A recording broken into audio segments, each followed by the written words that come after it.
Hello, I'm Jonathan Mast, and welcome to this edition of the Sedgwick Podcast. Today, we're going to be talking about escape of water claims, or EOW, as it's known in the industry. And we've got two of our leading experts here to talk with us. Ian McLennan, Director, Head of Commercial Repair Solutions for Sedgwick, and Ady Hall, Client Director for Sedgwick. Gentlemen, thank you both for being with us today. Hi, good afternoon, Jonathan. Well, I know that for your segment, obviously people know what EOW is, but we have a lot of people that listen each week that might not know about escape of water claims and why it's important. And so that kind of leads into our first question. We'll start with you, Ian, is how do escape of water claims impact housing associations? And then just give us a brief overview of EOW, and then we'll go over to you, Ady. Yeah, thanks, Jonathan. So escape of water, obviously, shortened to EOW in the UK claims industry, it's really the escape of water from any plumbing apparatus. So we're talking mainly showers for the housing associations, especially showers, toilets, heating pipes, cold water supply pipes to sinks, toilets, bathrooms. So these are the things that regularly leak, and to some extent or other can damage the fabric of the property. So we're talking about plaster walls, plaster ceilings, floors, internal doors, internal skirtings, internal finishes, kitchens, bathrooms. So when we talk about escape of water, especially for housing associations, it is one of the main claims that we would come across on a daily basis. And my role within the company is to run the building aspect of our Sedgwick Repair services, and we provide the repair option to our clients, housing associations and local councils. Ady? Yeah, thank you, guys. Yeah, I'm Ady Hall, the Client Director for the Public Sector team within Sedgwick. So I work very closely with Ian and his colleagues in ensuring that all our public sector clients, not just housing associations, because many local authorities, councils also have responsibility for housing stock as well, and it very much applies to them. I think the headline thing here for me is that, the recent ABI figures that came out in relation to escape of water claims, they're tracking nearly 2 million, 1.8 million's worth of claims are reported every day. And that excludes, obviously, the claims that aren't reported. So you could probably add some on for that as well. So we're talking big numbers here for the market. It's been an ongoing issue as long as I can remember. I've been in the insurance world most of my adult life, and for the last 20 years involved with public sector organisations.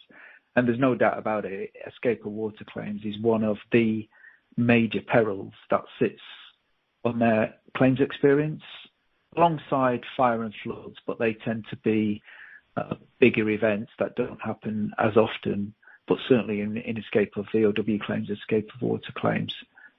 It's the scourge of their claims experience. Spikes also have increased significantly since 2020, and whether that's a coincidence or not, that's very much in line with when most of the UK went down into lockdown in relation to COVID.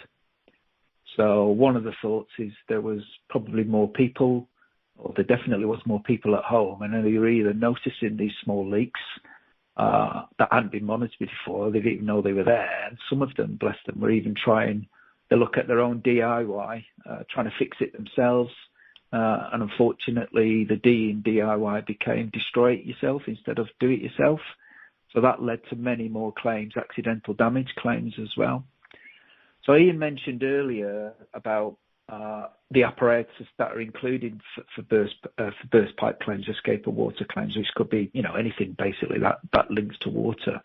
But one of the other things that many housing associations and certainly many local authorities, especially those that have leaseholder policies as well, will be very conscious that if there's an apartment, i.e. multi-storey residentials, it just doesn't stop at one apartment sometimes. Sometimes these claims are of huge size because numerous properties have been affected by the drip effect going down one property and sometimes two.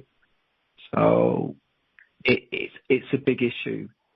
The nut hasn't been cracked yet on how to deal with these, but one thing is for certain is some of the organisations are now beginning to feel it with their insurance premiums. But it's not just the insurance premiums either, is it, Ian? There's lots of other stuff as well that falls into this. Yeah, it's a good point, Ady, about COVID. COVID changed everyone's life to some extent or other, and it lasted a lot longer than we thought it was. In the UK specifically, I know it affected different countries around the world differently, but in the UK, our government imposed 3 separate lockdowns. The first lockdown lasted from March 2020 to the end of October, with another small lockdown took us up towards Christmas of 30 days roughly, and then there was a third lockdown that took us right through to the summer of 2021. So we were locked down on and off for long periods. And one of the things that happened from that was, and Ady makes a good point, that the housing associations and councils couldn't, in various restrictions, couldn't send their staff out to check properties. So if properties were leaking, what happened was that they continued to leak, and they weren't actually identified early on. So there was a lot more damage arose from those type of incidents. And that, to some extent, is still ongoing because people's working patterns have changed. People work from home quite a lot more now. There's not the same rigour, I would say, in terms of people being in the office and following the structure of visits to site that there probably was before COVID. It leads on to another point of alternative accommodation. There's a lot less rental accommodation around now. There's a number of social factors that feed into this. There's the population is ageing, and the population in the UK is getting older. So what inevitably happens there is there's more single people occupying properties. There's also quite a high net migration figure into the UK. I think it was 800,000 last year, more came into the UK than left the UK. So all these people need somewhere to live. And it pushes the rental market up, especially around London. Rent increases are spiralling, and landlords have been more selective in respect of who they allow into the properties. This obviously leads to higher alternative accommodation costs whenever we have to put people up whose properties have been damaged to the extent that they can't live in them. So all this feeds into higher costs for our clients, higher costs for the insurers. Leading into this, the costs of materials are also up. We calculate 25% between 2021 and 2022. Inflation is still high as we go into 2023. There's a number of factors that went into this. We'll all remember the Suez. We might remember it more in Europe than they might in the US, but the Suez was blocked by a ship which turned sideways and blocked the whole Suez Canal, which meant that goods could not travel from Asia into Europe. This caused a huge blockage in the movement of goods. COVID also contributed to that. So the cost of materials went up and is still rising in the UK and the rest of Europe. Rebuild costs were up 19% in the same period. Ady, you could probably come back in on clean eviction management. This is something that you've probably seen in your days in the public sector. Thanks, Ian. And many of the clients listening to this will be familiar with this. You know, all those things that we've spoken about already. It's also not uncommon that once a housing association or a local authority has finally reached the end of the road with a tenant, i.e. done everything that they can do to keep them in their home, when eviction is necessary, unfortunately, it's not uncommon for a disgruntled evicted tenant to leave the housing association or the local authority with a parting gift of either leaving a running tap, overflowing in a bath or a sink. Unfortunately, some have set a house on fire as well. My point is all these things all sit on the claims experience, which ultimately finds its way to the insurance premiums. Well, thanks for the great overview. If you both want to weigh in on this on the next question, what can a housing association expect if their claims experience is poor in relation to these types of claims? And whoever wants to go first, go ahead. Yeah, I'll go first with that. Thanks, Jonathan. It could be a number of things, really, from higher deductibles or excesses, depending on the size of them. Many insurance companies now have higher excesses specifically for escape of water claims. You might have them different from all the other insurance perils, but higher, usually £100 or £200 for most household policies, and these are very similar. Just to try and claw some of the money back, or to focus the mind a little bit for the tenants to let them know that if this does happen, you might have to pay a little bit more. So with the hope that general maintenance will be stayed on top on. Certainly higher premiums. A lot of the business that we're talking about have a common renewal day, not all, but very common renewal date of the 1st of April, mainly because that's the close off and the start of the new financial year in the UK. And, I've been through many, many spikes and peaks, as we call them, over the years around April time. But it's fair to say that this year's, speaking to many of my friends and colleagues that still work at insurance companies or brokers, this year, certainly for housing associations or housing stock, has been one of the worst. Not just because insurers are trying to claw back some of the money that they constantly lose in year on year. It's a pound swapping exercise at best for these kind of claims. But more importantly, there's been some markets, some insurers that have literally pulled out of this kind of cover or these kind of risks, or a certain subsegment within the housing associations, which causes even more problems. And as you know, the money that we're dealing with tends to be public money or not-for-profit money that's reinvested back into the business. So any impacts on budgets, whether that's coming from a risk management fund or an insurance premium, has huge ramifications across all the other departments as well. They might not have planned for it. They might not have budgeted it. Insurers will try to be as flexible as they can when it comes to premiums, but they've still got a job to do. They've got to earn money. Profit shouldn't be a dirty word in the insurance world, because if there wasn't profit, they won't be able to pay claims and reinvest in other technologies. So, your worst case scenario is these higher premiums are taking money away from other departments which are already pushed and strapped for cash as such in the first place. There's been a couple of instances also where some insurers have had to ad hocly remove cover altogether, either for escape of water claims or flood if an organisation's housing stock is situated near or close to a river. So they've had to look for completely different ways, or worst case scenario is self-insuring these kind of risks, which again has the same impact on their budgets as I mentioned earlier. And also, let's not hide the fact that because they are public entities, angry tenants will complain very quickly and usually speak to the media. Often it's the local press, but sometimes some of these claims do find their way more nationally, which impacts the reputation of these organisations. From my experience, there's always two sides to the story, and very occasionally the insurers have dealt with a claim poorly, but usually it's a different story. But either way, the story's out there and the reputation's broken, and they've got a lot of work to come up with it. I think, Ian, you mentioned the labour costs earlier, that increasing. Yeah. I mean, I can totally agree in terms of the reputation. We see it quite often in the British press that a tenant will claim that the landlord has completely ignored them, and they'll have mushrooms growing out of their ceiling, or they'll have damp patches in their bathrooms or in their living rooms, and they will certainly put across the opinion that the landlord has not supported them.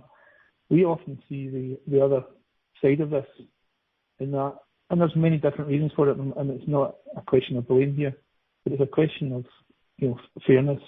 And often our social housing clients and insurers are trying their best to help people who are, in some instances, not really able to help themselves. So one big example of this is drying clothes inside without windows open.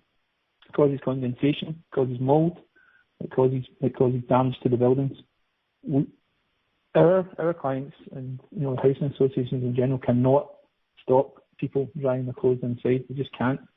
So a lot of the time when you see these representations in the press of people claiming to be ill or claiming to be badly let down by the housing association, if you actually looked at the file itself, you would see that the housing association on numerous occasions has tried to access the property, tried to undertake works, tried to help. Don't get me wrong, the housing associations aren't perfect either, but I think from what I've seen, there's often a sort of imbalance in the press in terms of reporting these as bigger sort of dereliction of duty than is the case.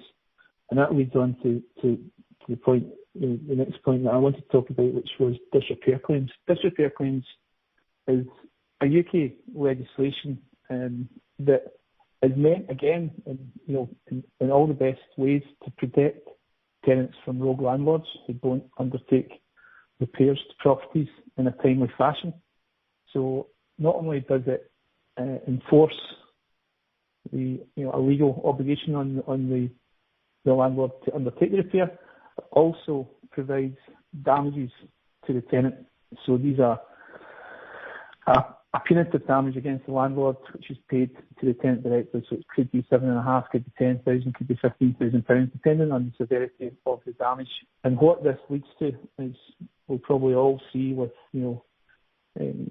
posters around the US and UK for slips and trips and car accidents where unscrupulous solicitors look to what we call in the UK claim farm, which means they're looking for people to make claims against the landlords, often with not much backing to it, but they're looking for people to make these claims, and it's definitely growing in the UK. It's potential fraud, potential for people to make a lot of money.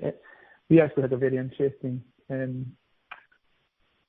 anomaly, you could call it, in the UK 2015, 2016, where people in the UK like to go to Spain or Turkey or these type of hot European countries, much like people in the north of the US might go down to Miami or the Caribbean islands. What was happening at that point was that people were claiming that they were being given food poisoning by the all-inclusive resorts. And it's a very similar bandwagon that people jumped on. They were actually getting the holidays paid, and they were getting £10,000, £15,000 in compensation. And it strikes me as a very similar, sort of category of a catalogue of events as what's happening with disrepair. The way that we shut that down in 2015, 2016 was that we actually took a couple of these people to court and proved that they were fraudulently, exaggerating their food poisoning. And one of the unfortunate couples towards the end of this sort of spate of claims was actually jailed for 15 months. Now, I'm not suggesting in any ways that any of our disrepair tenants are heading that way, but it's certainly I don't know what you think, Ady, but it's gathering momentum in disrepair aspects of housing associations and councils. Yeah, I agree. And there's conversations that I hear on a too often basis of unscrupulous solicitors targeting well-known housing estates, whether that's local authority estates or housing association estates, and literally door knocking now, encouraging people to make these kind of claims. And as you say, yes, there is a lot of money to be made, but very little of that finds its way to the tenants. Unfortunately, for the genuine claims also, it means that some claims may be slowed down slightly while we make sure that there are no red flags on any of these claims. Yeah. So, and I think obviously, it leads back into the fact that any claim, that makes its way through to an insurance claim is going to have these higher material and labour costs and alternative accommodation costs attaching. So the question is, what kind of housing association expect if the claims experience is poor? But it's really going to ramp up the costs that sit against their policy. Yeah. So there are no winners in this respect, which probably will lead us on to the last question.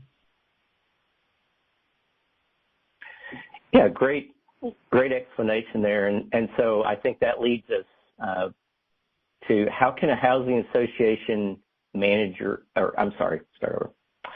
That was a great explanation. And as we look at the last piece here, how can a housing association manage or mitigate escape of water claims? Well, good question, Jonathan. And I think the obvious thing is to either ramp up, certainly continue, or look at their own inspection maintenance regimes. You can get a lot of trends from the data, from the claims experience that you have into escape of water claims, not just how many you're having and how much insurers are paying. But once you start interrogating your own data, you can look for the trends, i.e., is it faulty workmanship? If so, is it the same builder or the same plumber that we're using on a block, where they've used either the wrong materials? And if that's the case, then there is a potential recovery in place there from their public liability insurance. Did that plumber, or if they've got their own direct labour organisation, are they using some faulty parts? Are the parts that they're using now still fit for purpose? Technology changes, materials change all the time, ways of working change all the time. Smart homes are becoming more and more popular within houses, and insurers are encouraging those as well. So, but the inspection maintenance regimes is the absolute crucial one, and that is, whatever the times, making sure, particularly on the older properties, or particularly on the properties that have been or are susceptible to these kind of claims, is make sure that you've got boots on the ground and you've got people just visiting, quick knock on the door, just here to check your pipes, everything's okay. Sometimes that can make a difference. Sometimes it's the difference between catching it early. And another thing our clients can do, we mentioned earlier on how it impacts the budget, is really to stay on top of their own claims experience. And if they do see peaks and troughs in relation to escape of water claims, stay in touch with your insurers and your brokers and the loss adjusters that you have arrangements with as well. Because what you don't want is any shocks and surprises a few months before your renewal to find out that your premium going up. And in the wider budgeting sense, which is usually closed off, 3-6 months way in advance of the insurance renewal for obvious reasons, you don't want to be going to your chief financial officer asking for more money because you didn't see this one coming. So have regular updates, have regular meetings. Many of the insurers who offer this kind of cover will offer support in relation to risk management advice, surveying assistance, all of that stuff. So make the most of it. But to me, one of the key things that you can do is just look at the data that's in front of you and look for trends. Once you start digging and once you start looking, certain things will jump out and they could be headed off at the pass fairly quickly. Yeah, I agree, Ady, and I think one of the points you made there about early notification of claims, we've just went through a winter surge in the UK, which was caused by cold weather in December 22. Thousands of claims for escape of water caused by frozen pipes. So basically, the old Victorian way of building properties in the UK was they have copper pipes. Most now are plastic pipes, but regardless of the pipe's construction, the water freezes in the pipe expands, the pipe cracks. When the water thaws in the pipe, we have significant escape of waters, we have significant damage to properties. And the difference between getting in quickly and getting these properties dry quickly, and the difference between leaving them for a longer period of time is significant. If you think about it, mid-December, 2022, a pipe expands, bursts, and causes damage to property. We really want to be in there before the end of November, drying the property. We want to strip out affected materials where necessary. We want to heat the property to a certain extent, and we want to begin the process of reinstating it. What happens sometimes is we don't see these properties until sometimes months later, and the damage multiplies significantly. We're talking maybe like a £15,000-20,000 UK loss could turn into no exaggeration, 10 times as much if we don't get in there quickly. And it's always a question of, who, what, when. Who needs to identify that? Who do they need to tell? And when do they tell it? And the quicker these things happen, the better. All the way through any life cycle of any escape of water claim, there is opportunities for claims to slip. Whether the trades don't turn up, whether access isn't granted, whether something isn't dried properly, whether something has to be redone. There's so many steps in the chain, milestones in the journey where the claim can go wrong, and it can extend both the duration of the claim and the cost of the claim. So it's really a question of everybody being clear of their duties, the clients, the insurers, the loss adjusters, all being clear of their duties, who does what and when. And I think that's really, really important in this. It's absolutely sort of heartbreaking to see people out their properties and out their properties for longer than they need to be because of what are unmanageable communication issues, and it usually does come down to communication, poor communication between the housing association internally, poor communication between the insurers and the loss adjusters. There's loads of different reasons why these claims go on further than they should. But that's our job in working with our clients to improve that. The other thing that sort of leads into that is general risk improvements. Talk about leak bots, which is a fairly new technology. It's not really taken on that much. But the idea there is that you might have a pipe which in a normal household would only run water for, you might be filling the kettle. The biggest thing you might be doing on a daily basis is having a shower or having a bath. What these leak bots, as they're called, they monitor the flow of water. And if the water flows for longer than it should, then they shut the water off automatically. And this potentially can stop larger scale claims from occurring. So you think about it, if you've got a burst pipe, a fractured pipe in a loft space of a property, it can run literally for days if no one identifies it and no one calls it in. Whereas these things, if they see water running for longer than it should, maybe 20 minutes, 15 minutes, they'll automatically cap off the water and stop that additional damage. Other things like one of our clients might ask us to look at resilience, which is the idea of putting materials back in a more resilient format. So it might be that you change the plaster finish on the walls from plaster boards, which doesn't really react to water that well, to a sort of harder finish, which can just be dried if the property gets wet. Other things like electrics. In terms of where electrics are placed, it can make a big difference in terms of what you need to strip out. So there's ways of building properties or reinstating properties that actually limit the potential for future damage. And I think that's a very important issue going forward, especially with huge environmental concerns going forward. Everyone's going to be measured on their environmental footprint going forward. And I think the idea there is that if we can limit the amount of strip out that needs to be undertaken, sometimes properties are stripped out to ceiling height when they don't need to be. So what we do in the UK with our resilience offering is we try and take a step back and say, look, does this necessarily all have to be stripped out? Can we save any of these materials? It works two ways. It shortens the reinstatement, but it also, if you look at filling skips full of waste which is going to landfill, nobody wants that.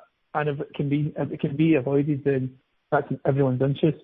So that's some of the stuff that we're trying to do and working with our partner clients to mitigate these losses and stop the severity of them when they do occur.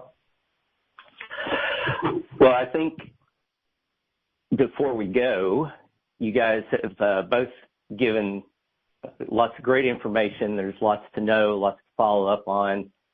And certainly at Sedgwick, with our expertise and a strong team of colleagues out there to help, if people want to know more, need to reach out, would you both mind providing the best course of action for someone to seek help? Yeah, sure. From my perspective, just reach out to me. You'll be able to get me on LinkedIn, or if you're already in communication with me anyway, just reach out to me and we can have a conversation. We work with most of the major insurers and brokers that deal with this kind of cover for housing associations and local authorities. In fact, we deal with all of them. So we can arrange a gathering to talk this through. But I just want to stress again, just keep looking at your own claims experience each month, each week. And if you do that, you'll find the trends pretty much straight away, and that'll probably be a good time to reach out to us also. Yeah, I was just back up Ady and everything you said there. We're happy to speak to any of our clients about any concerns they might have about their maintenance regimes, or about how much they're paying for particular trades or particular materials. We do a monthly report on building costs, materials and trades, and we benchmark ourselves against the UK market. So if anybody wants to check what they're spending on particular trades or what they think something should cost, then feel free to reach out to myself or Ady. Well, thank you both again for your time and your expertise. We'll have all the pertinent information also in our podcast description wherever you're finding your podcast at. And so thanks everyone for listening today, and until next time, have a great week.